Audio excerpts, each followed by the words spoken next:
The Banking 50, Катерина Рожкова, первый заместитель главы Национального банка Украины. Катерина, как вам сегодня мероприятие? Какие были самые интересные, по вашему мнению, вопросы от рынка? Что больше всего волнует финансовый рынок? Вот фидбэк сегодняшнего ивента.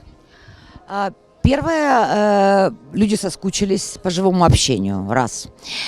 Второе, мне кажется, есть очень много вопросов, которые волнуют рынок сегодня, но больше радует то, что рынок волнует в перспективе.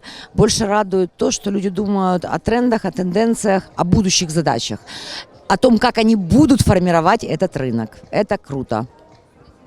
А вот сегодня вы говорили, был круглый стол с небанковским финансовым рынком. А если выделить 1, 2, 3, какие у них стоят проблемы и как эти проблемы можно решить в краткосрочном, долгосрочном периоде, может как-то так?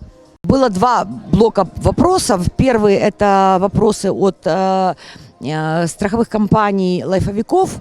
Они были связаны с нормативами, с брокерингом, с потенциальными возможностями инвестирования. Что-то, наверное, можно решить в очень короткой перспективе. Например, вопросы там, нормативов инвестирования для лайфовиков. Да? Это то, что можно и нужно туда смотреть. Какие-то более глубокие темы, там есть налоговые вопросы, их так быстро не получится, да, но это не значит, что над этим не надо работать.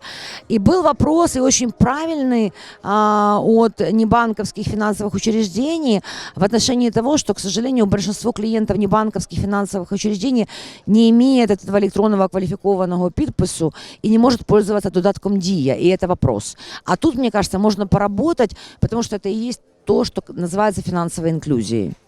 Понятно. Спасибо.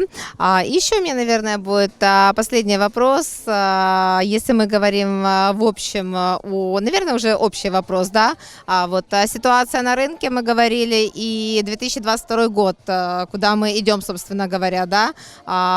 Может быть, несколько основных трендов 2022 года, да? Что нас ожидает, чего следует ожидать финансовому рынку в 2022 году?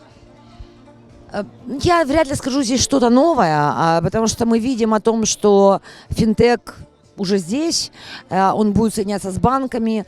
Наверное, к 2022 году пока еще будет жесткое разделение между банковским и небанковским финансовым сектором, но постепенно, мне кажется, это все будет... грани будут стираться, да, и кооперация в этом вопросе будет важна. Если об Украине, то, мне кажется, трендом будет повышение качества рекламы и работы с клиентом для небанковского финансового сектора. Ну и глобальным трендом сейчас является вопрос информационной и кибербезопасности. Опять-таки в силу того, что произошло с нами за ковидный год, того, что мы все в онлайне, мы уязвимы там, и это будет трендом, наверное, вот если говорить о глобальности, то это будет глобальным трендом. Спасибо огромное, Катерина. Спасибо вам огромное за участие. Спасибо, что вы с нами. Спасибо, что вы из The Banking 50. Очень рада вас видеть у нас. Спасибо.